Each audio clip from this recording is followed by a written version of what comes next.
Welcome back to another FIFA 21 video. Today I'm showing you 4-1-2-1-2 wide custom tactics and play instructions, also with analysis. So I'm going to start off the custom tactics, then on the play instructions, and sort of do analysis throughout the video as well as at the end. So the custom tactics first, you can see it's quite a wide formation, obviously the left mid and the right mid as well, and obviously you've got there's one can, one TDM, two strikers, and obviously no midfielders. It's very solid in the midfield sort of formation, quite an attacking formation as well. The defensive style I have on balanced. Nobody really changed the defensive style, there's no point changing it really, just keep that on balance, pretty sort of standard. Why? Whips go pretty standard as well, just use 5 whip, and then for the depth I recommend using 7 depth. The reason for that is because anything from 7 and above is what you'll see all pro players using. They use this because it creates an automatic offside trap, which is so useful. So you do want to try and use 7 and above depth if you can.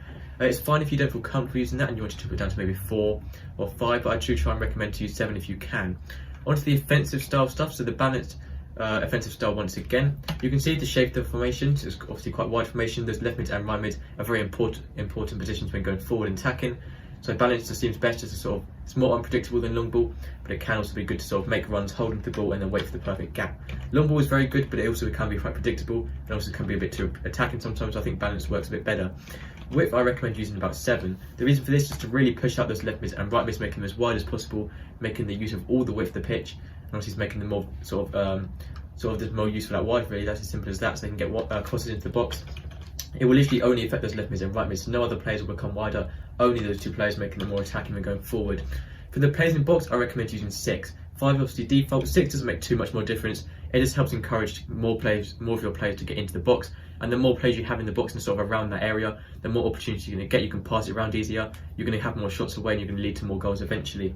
So I do recommend using players in box on 6. For the corners, use 3 to get your tall defenders into the box. It's 3 speed stands really to get your tall defenders who are most likely to score corners and headers into the box, and then also free kicks, just use 2, that doesn't really matter. So for now onto the player instructions. For both your strikers, you want to stay central. This is staying in the centre of the pitch in line with the goal. You also want to get in behind to making forward runs behind the opposition's defenders, are very important.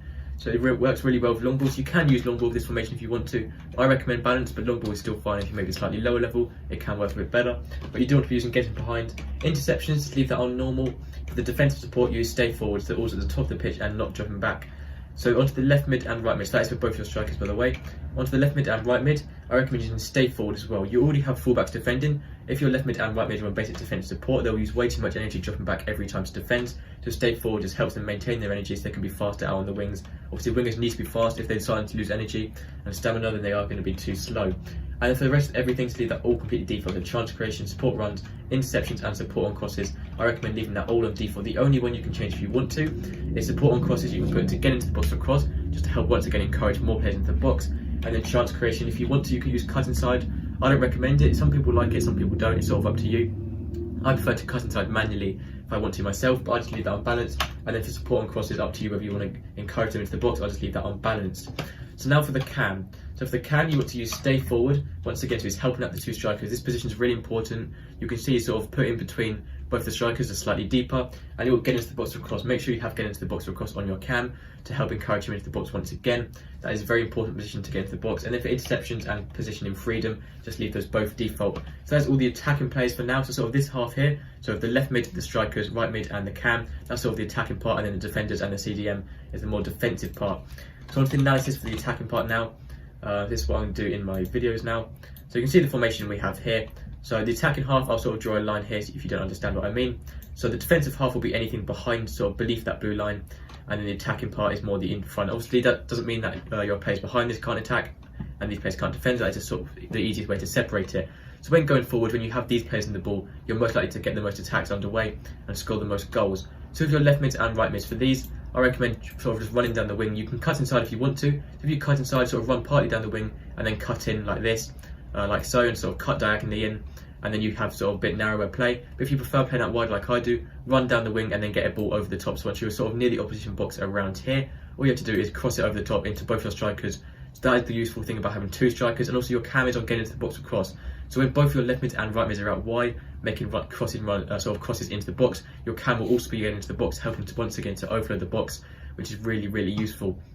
And if you're using your right mid, for example, to use the cross, then your left mid will also be getting into the box, and the same with the other way around. So that is why getting into the box for cross is a very useful thing to have on.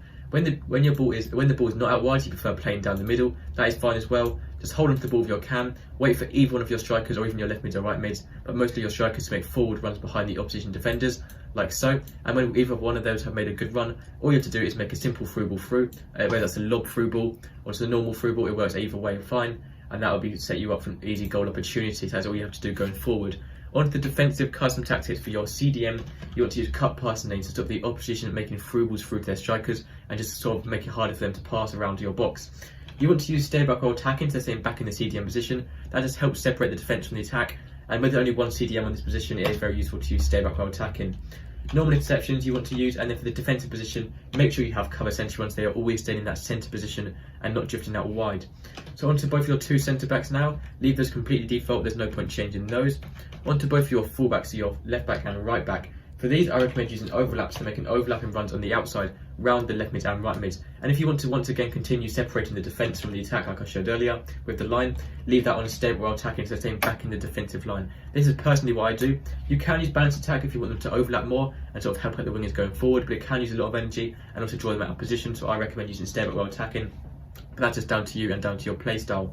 For the interceptions, I recommend having that on conservative interceptions. The only players on the pitch where you do want to use conservative, but you see so many people using conservative, it just makes they're going to be saving a lot more energy. It's just more useful to use, especially on your fullbacks who drain a lot of energy because they're doing a lot of running. So lastly, for your goalkeeper, you want to use comes across this. Your keeper's coming off his line a bit more to defend corners and crosses. It's really easy to win the ball back from those, so you're less likely to concede from corners and crosses. And then use sweeper keeper, so your keeper's being a bit more aggressive, coming outside the box to challenge the opponent for loose balls and through balls they have put into your box. And that is it for all the custom tactics and player instructions. So now I'm going to do some bit more analysis before I end the video here. So I'm going to rub all this off here and then show you what we're doing. So say the opposition have attacked and you've now got the ball with your goalkeeper.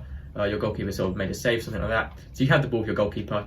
Instantly just maybe pass it to your centre backs. But obviously you don't want to hold the ball with your centre backs. Playing out from the back obviously does work, but the longer you hold on to the ball with your centre backs or full backs, the more likely you are to lose the ball. And if you lose the ball with any of these defenders here, you're very likely to concede. So I recommend getting it straight to either your left mid or your right mid. So if you've made the ball, so with your centre backs here, you can pass it straight to your left mid or right mid, and then you can start an attack very quickly. You can literally attack straight down the wing, but it is very different if you're playing through the middle. If there is a defender as well and you can't get past that, there's no point just running at them and losing the ball with your left mid or right mid. You may as well just pass it back, so hold on to the ball around your CDM area. Try not to use your centre backs too much, but you can see here with to your centre back and also with your CDM as well, there is a good triangle shape here. So your CDM and two centre backs have a very good triangle along with the cam and the strikers here. So you can see that, there is two very good triangles in this formation. Triangles are always what FIFA is about, and just football in real life in general really. Triangles is really easy to pass the ball around, to hold onto possession and wait for that perfect opportunity to make a through ball run. There's no point just rushing straight at the defenders hoping you're going to get past using a lot of skill moves, because most of the time you won't. So just hold onto the ball, pass it around and wait for that perfect opportunity to go forward. But that is most of it for this video. So once again, once you've got the ball in that perfect gap, just pass it either to a through ball to your strikers or a through ball to your wingers and then cross it in or score with your strikers. So that's literally it for this video. That is the 4-1-2-1-2 wide version of custom tactics and playing instructions. I hope you enjoyed the video. Thank you for watching. Make sure to subscribe and I'll see you next time. Goodbye.